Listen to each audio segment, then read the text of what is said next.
지금 한국 경제에서 가장 중요한 변화가 나타나고 있습니다.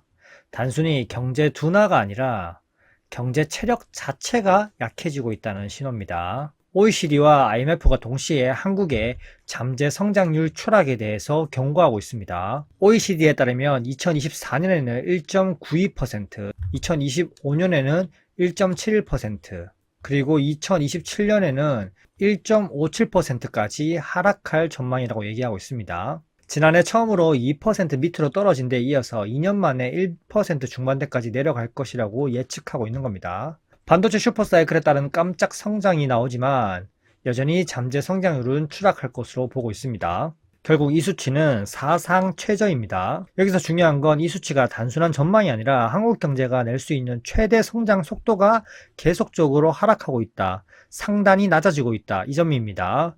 이제 한국은 아무리 잘해도 2% 성장은 어려운 구조로 들어가고 있고요.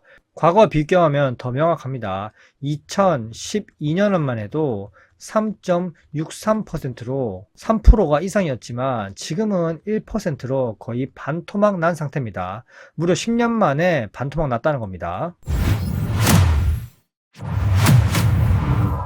여기서 더 중요한 건 한국과 미국의 잠재 성장률 격차가 계속적으로 벌어지고 있다는 겁니다.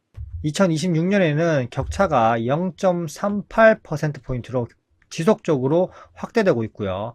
과거에는 한국이 고성장이었고 미국이 저성장, 이게 공식이었지만 지금은 완벽하게 뒤집혔습니다. 미국은 AI, 생산성, 제조업 성장에 집중을 하고 있다면 한국은 부동산에만 집중하고 있죠. 그러면서 자연적으로 주거 안정이 되지 않으니 인구 감소, 생산성 정체, 이런 순서로 가고 있고요. 구조 자체가 달라지고 있습니다.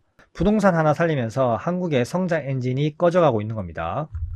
자, 그러면 IMF에서 제시한 GDP 갭 격차율은 훨씬 심각합니다. 올해 마이너스 0.9%, 내년에는 마이너스 0.63%. GDP 갭이 마이너스라는 건 무슨 뜻일까요?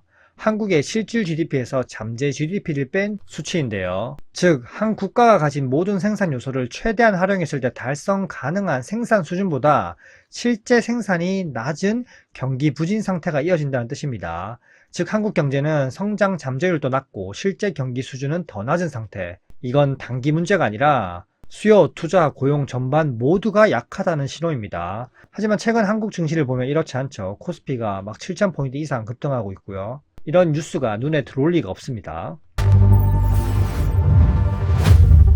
실제로 한국의 잠재 성장률은 계속해서 무너져가고 있는데 여러 가지 이유가 있겠지만 가장 근본적인 것은 바로 인구 감소입니다. 국내 생산 연령 인구 15세에서 64세까지 비율 전망을 보시면 70%에 달하던 생산 연령 인구 비율이 2070년이 되면 50% 이하로 46%가 됩니다. 즉 생산 가능 인구 감소는 잠재 성장률에 직접적인 영향을 주고요. 결국 노동이 없으면 성장도 둔화되고 내수가 축소되면 기업 투자가 위축될 수밖에 없습니다. 그리고 현재 반도체 슈퍼사이클로 인해서 버티고 있지만 반도체 산업에 너무 쏠려 있고요. 서비스업 생산성은 낮고 산업 전반 효율성은 정체되고 있습니다. 경제 전체적으로 생산성이 올라가지 못하고 있는 상황입니다. 결국 구조적인 문제가 짙어지고 있다는 거고요. 한국은행 총재와 금통위 위원들이 공통적으로 강조한 게 있습니다.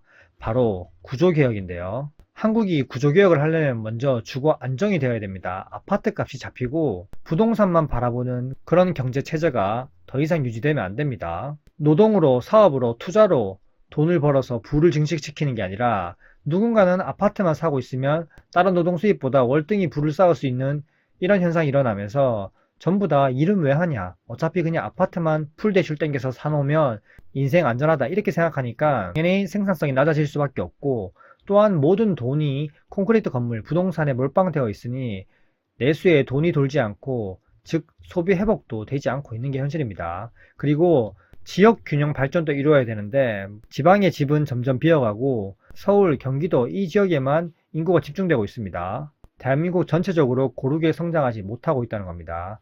그리고 가장 큰 문제는 바로 고령화입니다. 이미 한국은 초고령 사회에 진입했고요. 초고령 사회가 되면서 노동 공급은 어떻게 할 수 있을까요? 이미 한국은 저출산 국가로 유명하고 테슬라 CEO 일론 머스크조차 한국의 저출산에 대해서 심각하다고 경고를 했었습니다. 결국 금리 인하나 재정 확대는 이런 근본적인 구조개혁 문제를 해결하지 못합니다. 단순히 현재 상황에서 나아 보일 수는 있으나 이런 근본적인 게 해결되지 못하면 결국 국민연금 계속 끌어쓰고 국채 발행하고 버티고 폭탄 돌리다가 다음 정부에 떠넘기고 또 다음 정부가 제대로 못하면 욕하고 또 다시 정권 교체하고 이런 게 반복되는 겁니다.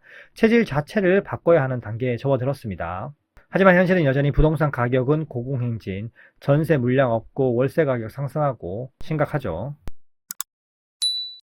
지금 한국 경제는 단순히 경기 둔화가 아닙니다. 구조적인 저성장 국면에 진입했고요. 잠재 성장률이 지속적으로 하락하고 있는 게 증거고 GDP 갭 마이너스가 커져가고 있고 미국과의 격차도 커져가고 있습니다. 이 세 가지가 동시에 나타나면서 구조적 저성장을 나타내고 있고요. 결국 앞으로 핵심은요. 한국이 다시 잠재 성장률을 끌어올릴 수 있느냐 이겁니다. 지금 반도체 슈퍼사이클 그리고 국민연금까지 동원돼서 증시를 끌어올리고 있지만 구조적인 문제가 해결돼서 정말 건강하게 증시의 모든 섹터가 상승할 수 있는 그런 환경이 만들어지길 바라보겠습니다. 이상입니다. 안녕.